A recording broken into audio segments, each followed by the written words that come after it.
So right there were two main trenches over here where people brought the bodies. Most of the bodies were brought by our social workers. The other bodies were brought by people themselves who were here during this occupation. So the burying process was happening here during the occupation. I'm sorry, how bodies were collected? Those were different households. Yeah, so the bodies were just laying on the streets. The Russians did not allow us to take them. To collect, yes. So they were like, it was really cold here during the March. They were like, nothing is gonna happen. Yeah. So you can just leave them here. You are not allowed to take them. And that's why we could not even take the bodies, collect them and bury them. So the city cemetery is right over there. You can probably, you cannot see it, but it's like less than a kilometer from here. And we could not go to the cemetery because the Russians did not allow us. So we had no place to bury the bodies. And so we had two main trenches over here where people brought the bodies. These were almost all of them. Was it after the Russians left? No, this was all during the occupation. Yeah. So people brought the bodies here during the occupation, those who were here in Bucha. So during the occupation we had about 3,000 people living here because everyone else escaped the city, and about 80% of people came back already. Yes. So you can see that the life is still going and everyone's living here. Yeah. Pretty much alive, yes. Yeah, so 116 bodies were exhumated.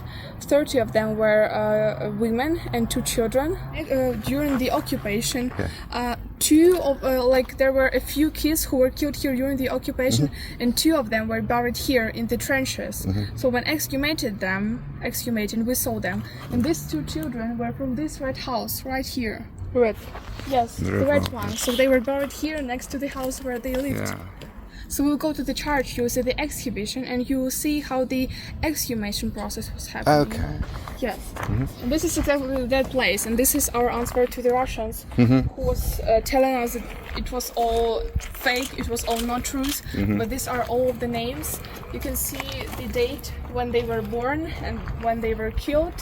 Did they answer anything at all to this? No, I haven't seen anything actually. Okay. But you can see that some dates are not just... So we only know that they were killed in March 2022. Yes. The other ones are the exact date. Every third person killed in the whole Kiev region is from Bucha actually. You probably see some of those pictures in the internet because they went viral. Yeah. These ones went viral. You mean these ones went viral? Yes. Every one of them. Yes. So I was not here during the occupation, thanks God.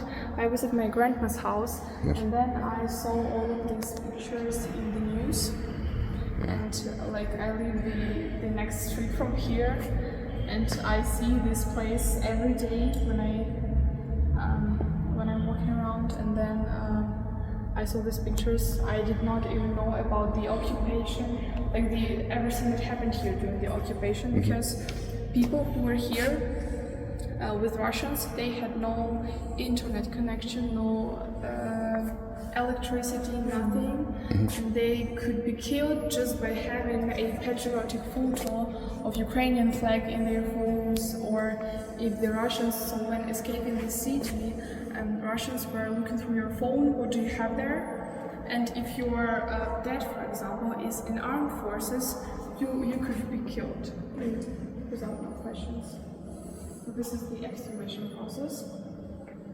If you see that the body is in these black plastic bags, you can 100% be sure that they were killed before the 12th of March.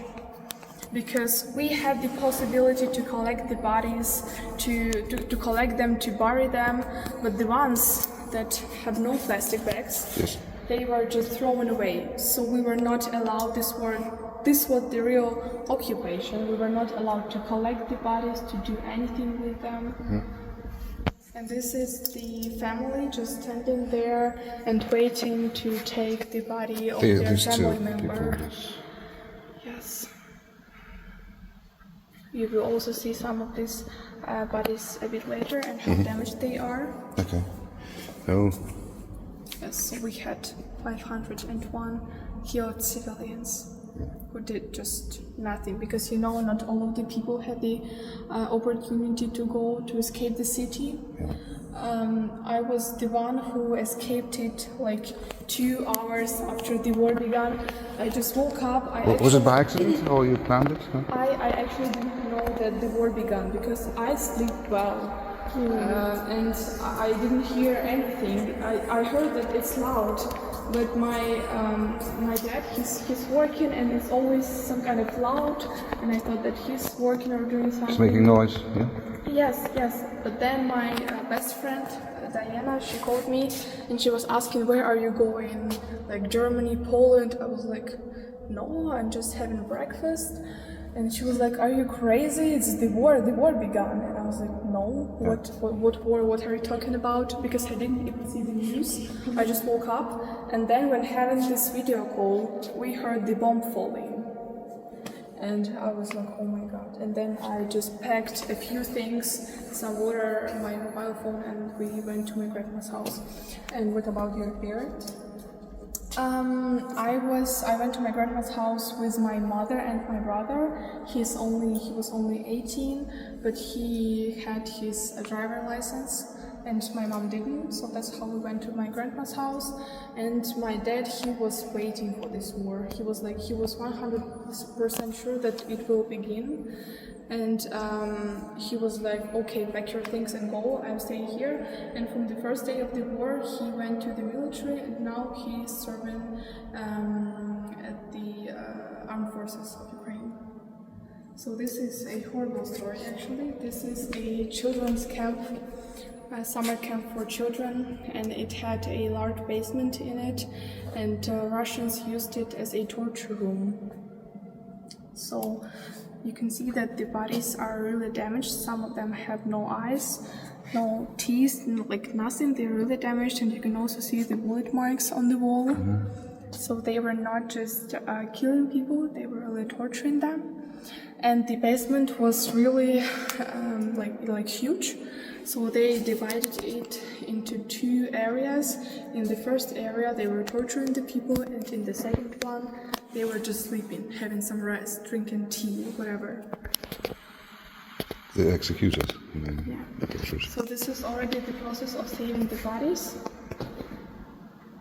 And the same bodies laying here. You can see how damaged the faces are. So they were not just killed.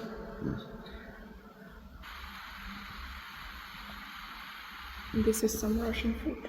Laying down here, we have a lot of these packages in our forests, actually. Yes. And this is probably one of the most famous streets. So 2 of them were the most famous, Vokzalna Street. You have probably seen some photos of Russian tanks right there. It was totally destroyed, and now we're rebuilding. At the end of occupation, we had more than 3,000 destroyed buildings, and we are still recovering it. Anyways, this is the crossing of Jablinska and Vokzalna streets. This is Jablinska street.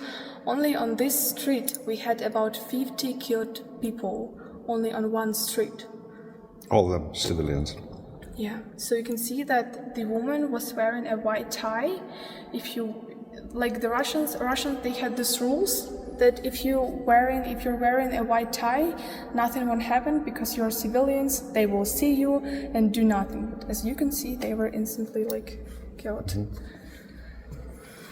Yeah, one more photo. So you can see how damaged and destroyed the streets are. And later, Putin would decorate this very military unit of Russian armed forces that was operating here. They gave them Gordeyske or something.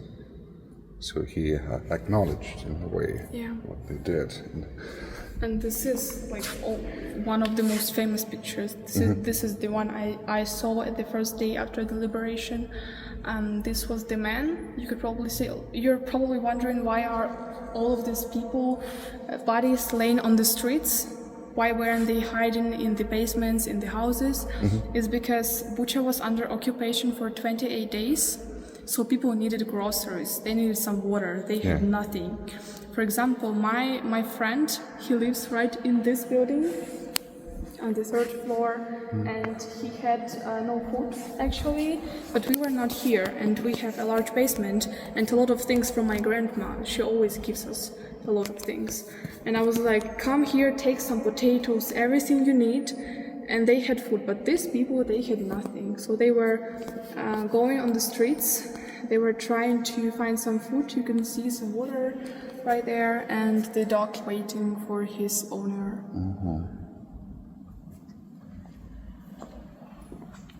This woman could not be recognized, but when this picture was posted, the woman, the master who did her nails, she recognized her. She was like, "Oh, I know that woman." By the nails, yeah. Heart. Should you corta? Yes, and this is one more time the process of saving the bodies. You can see how many bodies are just on one picture. The first one, the second, and the third one, and it's just one street. It's pretty long, but anyways, around 50 killed people. One more killed person. You can see that he was wearing a white tie.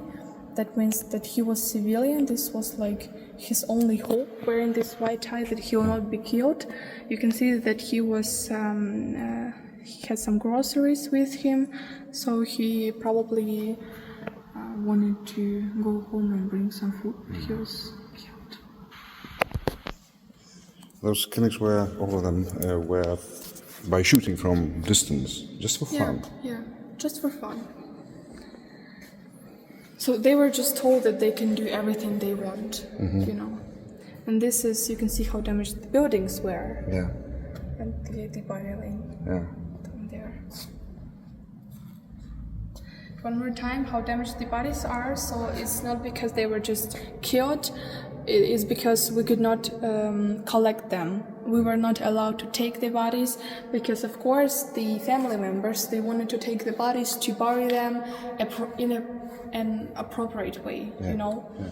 But we were not allowed, and that's why you can see damaged bodies.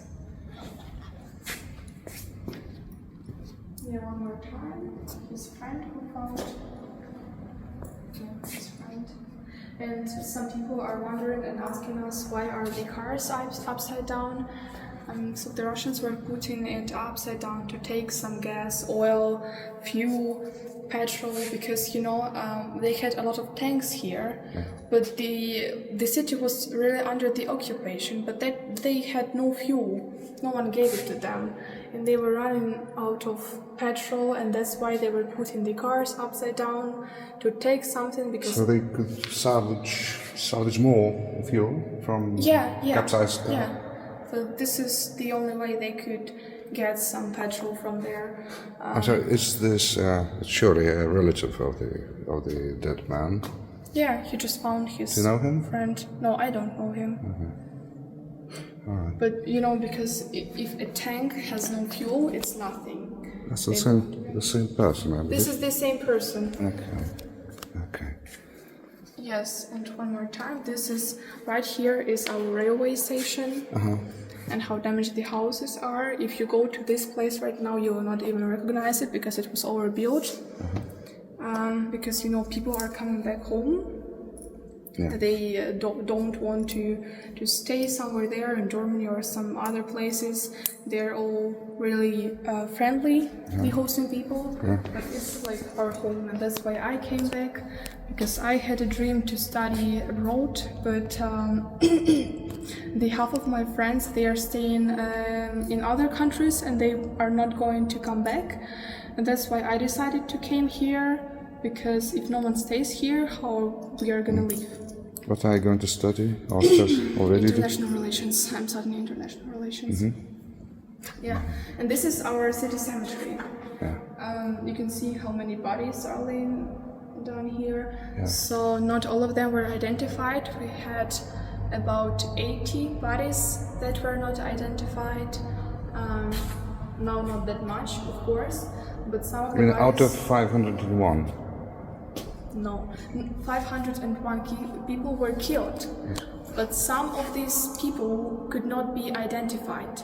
So it's plus. Yes, so the bodies were so much damaged and the faces, so we could not recognize them. Okay. And that is why we were trying to take some DNA tests, but some of the bodies were so much damaged that we could not even take the DNA test. It was really hard. So on our cemetery we have a few areas: the alley of heroes, people, the heroes who were killed there on East, something on fire. Okay. How often do you do this thing, telling people that story? I do what? The story to people who are wondering When- what. Do you do that often? I mean, just like today for us, telling the story. Yeah, because I work in the Department of International Relations. Yeah. And a lot of delegations are coming, and this is actually really important for us to tell the story, so people could hear that, to tell other people, because not all of them And what are really what are reactions? I mean, from Westerners? Do they? most of people are crying Yes. because they knew someone who's from here. They have some friends here or something. Some of them are quiet, but it's always the same emotions. You know, I visited this this exhibition for like a lot of times actually, but every time I see these pictures, these are the same emotions. For you too. Yeah. And what about Western people who come to visit here on those rare occasions? So people from Same emotions. the same. Of course.